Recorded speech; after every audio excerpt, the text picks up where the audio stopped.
quando a gente está assim,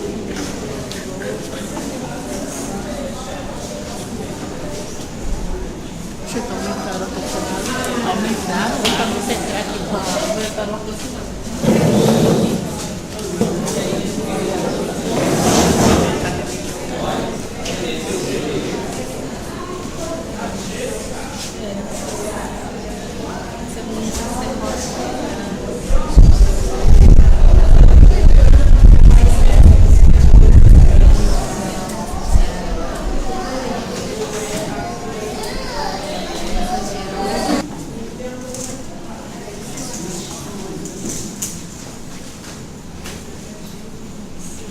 E ajuda na circulação também, tá?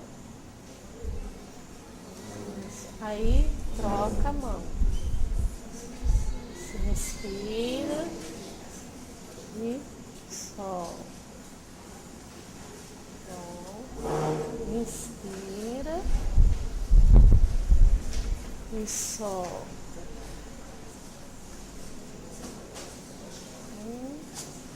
Inspira e solta.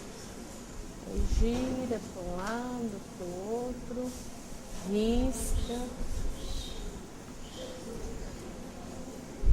E aí solta. Aí relaxa o ombro. Solta aqui as mãos. Isso. Alonga bem na frente, aí pro lado, volta no centro, inspira pro outro. Isso. Solta e relaxa. Agora acho que dá pra gente começar, né?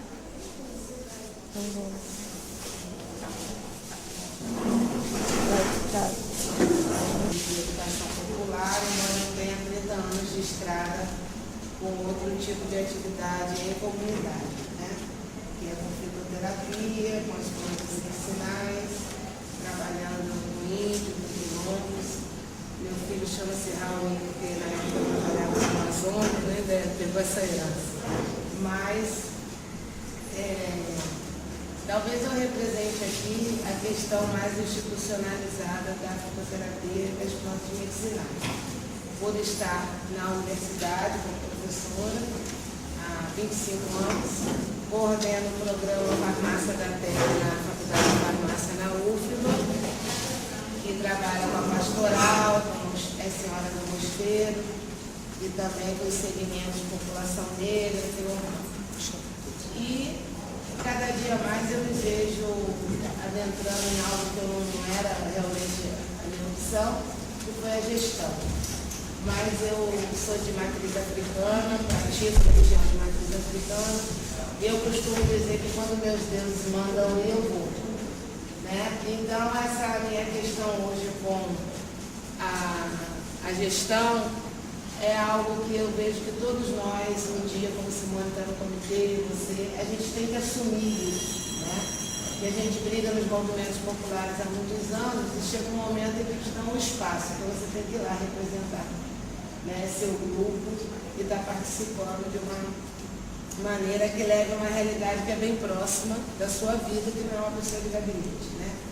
Então, nessa questão de gestão, hoje eu estou falando, eu sei, para alguns companheiros da Bahia que eu não conheço e não conheço o trabalho, que a gente está tendo a oportunidade aqui de poder se conhecer e trocar um pouco mais. No estado da Bahia, a gente está há 2 anos com um núcleo que chama-se Fitobaia. E esse Fitobaia é dentro da Secretaria Estadual de Saúde.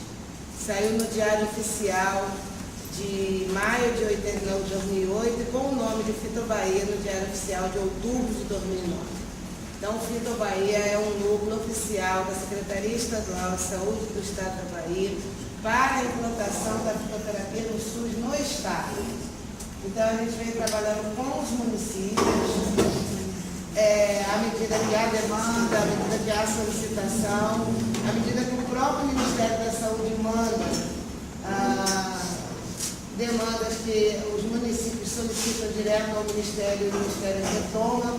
mandando para o Estado, já que o Fitobahia tem assento no Comitê Nacional do Programa Nacional de Práticas Integrativas e Complementares. Então, vocês hoje estão na luta pela Política Nacional de Ensino Popular, isso, de Educação Popular e Saúde, e nós estivemos durante 12 anos na luta por uma política nacional de plantas medicinais e fitoterápicas. A da saúde tradicional. Então, tem todo um capítulo voltado para isso, e nesse capítulo a gente tem quem seriam as entidades hábeis a estar trazendo as pessoas que têm conhecimento dessa área para estar participando, colaborando nessa implantação. Basicamente, trabalha-se com levantamento do conhecimento do uso das plantas e das práticas, não só as plantas isoladamente, mas as práticas, dentro do seu imaginário mágico, simbólico também. Então, não é só o uso de uma planta como cápsula, ou vai deixar de usar o chá para usar um comprimido ou um produto industrializado, mas a valoração e valorização do mágico simbólico, acreditando-se que, à medida que o indivíduo participa, é agente da sua própria cura, entende que ele está tentando curar-se, entende o que está sendo feito com o corpo dele, né, ele pode ter maior adesão ao tratamento e maior sucesso no seu processo de cura. Então, a questão dos segmentos tradicionais é muito importante, e isso vem sendo feito pontualmente em projetos, em grupos dentro do Ministério da Saúde. Participa desse programa o MDA, Desenvolvimento Agrícola, o MAPA, o Ministério da Agricultura, e o MDA recentemente lançou também alguns programas voltados para a tradição cultural, lançaram semana passada de uma pessoa, a Farmacopeia Popular do Pantanal. Né? E a ideia é que por bioma, então é assim, Pantanal, Mata Atlântica, Cerrado, Caatinga. Para o Ministério da Saúde, nós somos Caatinga, Rede Caatinga, está dividida em redes fito. Então a rede fito Caatinga, ela inicia na Bahia e vai até o Piauí, que é considerado semiárido.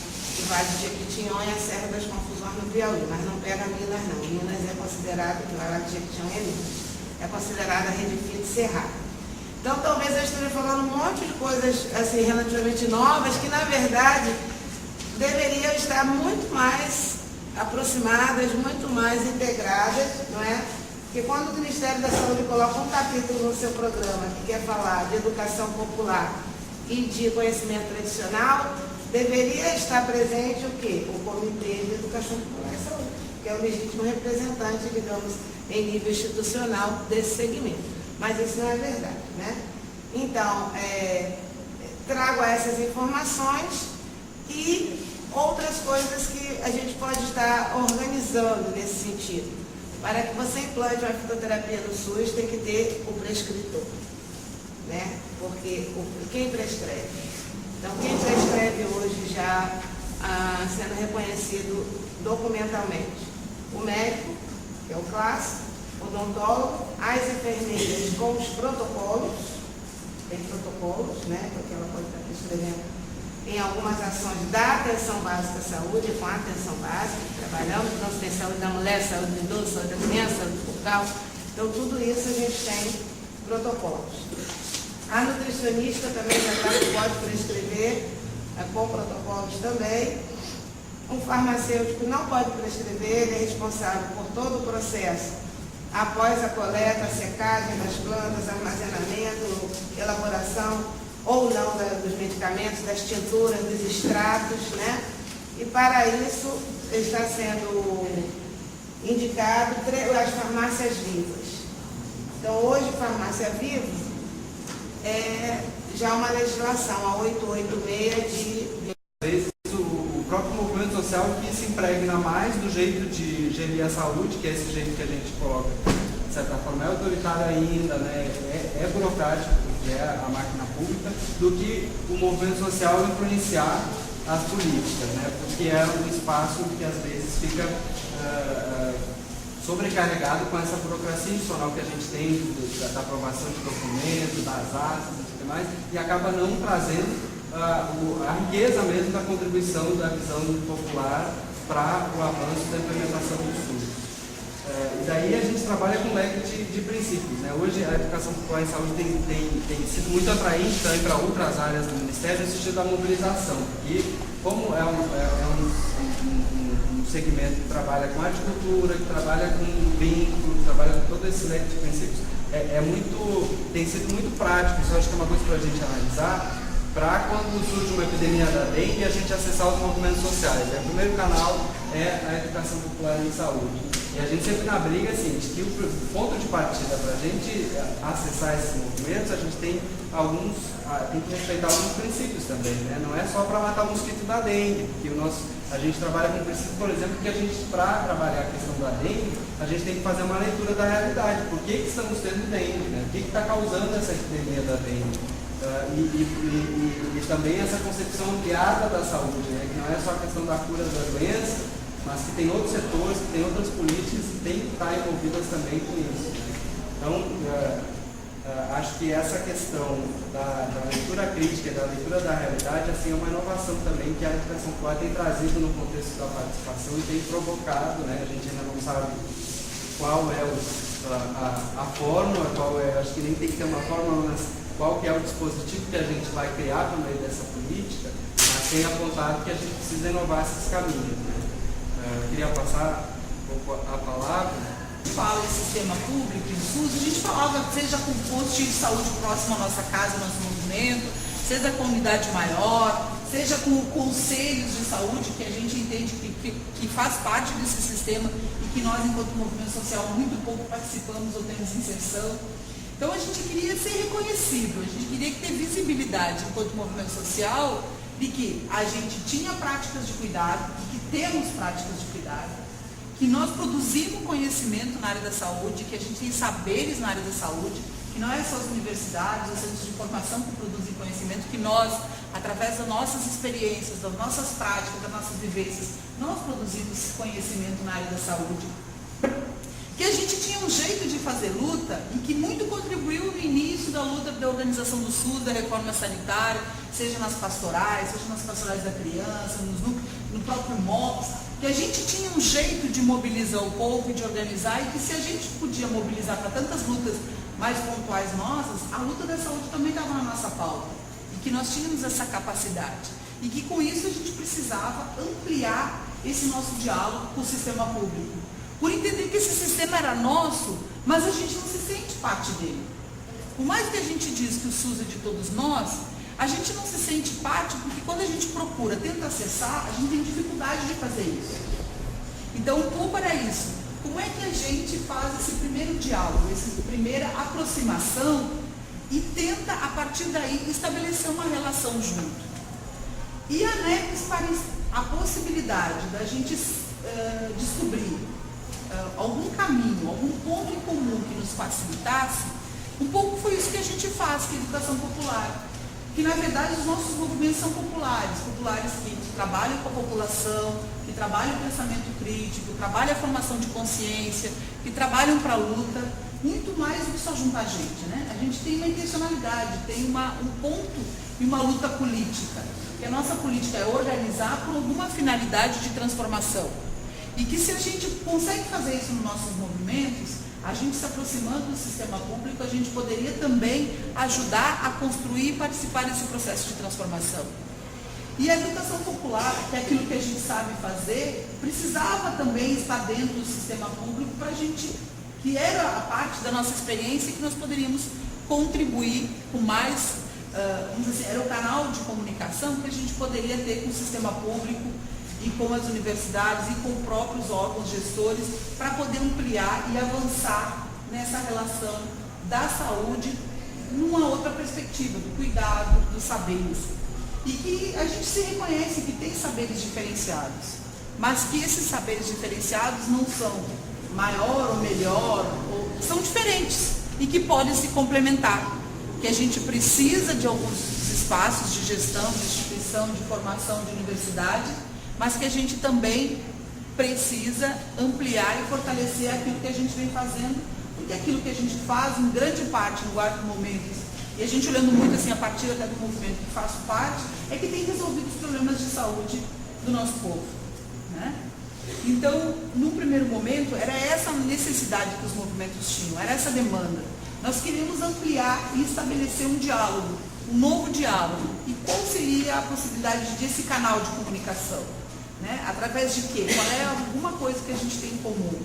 E que aí que surge a gente discutir um pouco mais de educação popular.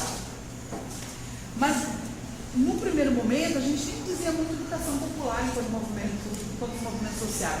A gente quer se juntar entre nós, se articular, para ver quais são as nossas potencialidades. O que a gente está fazendo de parecido com o outro, que a gente precisa se qualificar, melhorar, avançar. E como é que a gente pode estar articulado entre nós?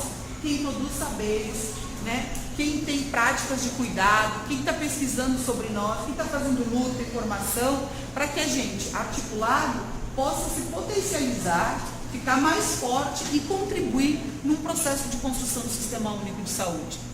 E um processo que não seja, que seja de fato democrático, mas uma perspectiva de transformação. Então daí surge a ANEPS, né? E aí para nós, enquanto movimento, também foi um primeiro momento, para alguns movimentos, até entre nós, num primeiro momento, cria um certo conflito, depois a gente começa a dialogar sobre isso, porque as nossas lutas enquanto movimentos sociais, elas ocorrem independente do Estado, da figura da gestão do Estado, né? Enquanto, né? Existe por iniciativa a organização das comunidades, dos núcleos, né? E a ANEPS não podia ser só também movimento social, tinha que ter outras práticas dos cuidados, porque nem todo mundo que produz cuidado está realmente organizado ou está no movimento social, mas tem algumas práticas comunitárias, de associações, de movimentos locais. No primeiro momento, essa relação de ter situado no Ministério um espaço que fosse o provocador dessa articulação, ele foi muito importante no sentido de poder possibilitar os nossos encontros, as nossas descobertas, nós podermos encontrar, descobrir onde é que a gente tinha, onde é que tinha gente, como é que a gente, né, fazer um diagnóstico do que existia nesse Brasil todo. E no primeiro momento da organização da ANEPS foi muito isso, né, um momento de descoberta, de articulação, de tentar construir essa rede. E uma relação muito difícil, muito tênua, né, porque tu tem uma gestão provocando os movimentos para se articular. Até que ponto isso gera uma certa autonomia, uma certa liberdade de articulação e de proposição. E um pouco isso que o Oswaldo diz, no primeiro momento, muito mais, o Estado se apresenta muito mais como financiador para possibilitar essa articulação. E chega um momento em que a gente também, enquanto movimento, precisa refletir até que ponto você ter o financiamento, você não fica à mercê num processo articulado pelo Estado. Qual é o momento em que nós, enquanto movimentos, enquanto práticas,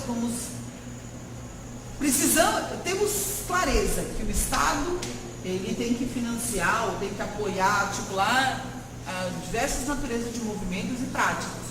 Mas que nós podemos, independente de se o Estado existir ou não, também manter a nossa articulação, a nossa autonomia, o nosso processo de libertação e de construção.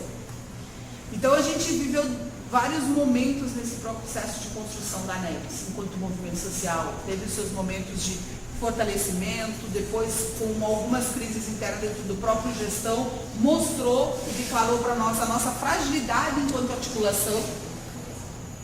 E acredito que um outro momento em que a gente começa, a partir dessa fragilidade, começa a se perceber que a gente existe em muitos lugares, né? E quem de fato consolida essa luta, a gente consegue ainda manter as articulações e propõe a construção do comitê. Mas a gente tem clareza disso, que é muito tênue ainda essa relação com o Estado. Mas isso não quer dizer que nós não precisamos, enquanto movimentos sociais, enquanto práticas locais, que a gente precisa cada vez mais se articular e construindo e fortalecendo nossos saberes e as nossas práticas. Porque elas têm um papel importante na organização do Sistema Único de Saúde, independente do nível que ele for. A gente tem um papel enquanto população organizada, com as nossas práticas, nossos saberes, de fazer essa troca, de interferir no sistema, de construir junto esse sistema. E não é só por aquilo que a gente conhece, pode ser pela nossa luta, pela nossa capacidade de mobilização, pelas nossas formas de fazer formação, pelo nosso jeito de levar o nível de consciência dos nossos companheiros e companheiras que estão junto na luta. Então, a educação popular pode ser para nós, hoje, nesse diálogo, ela é importante institucionalmente porque abre um espaço de mostrar e dar visibilidade ao que os movimentos sociais, as comunidades e as organizações fazem.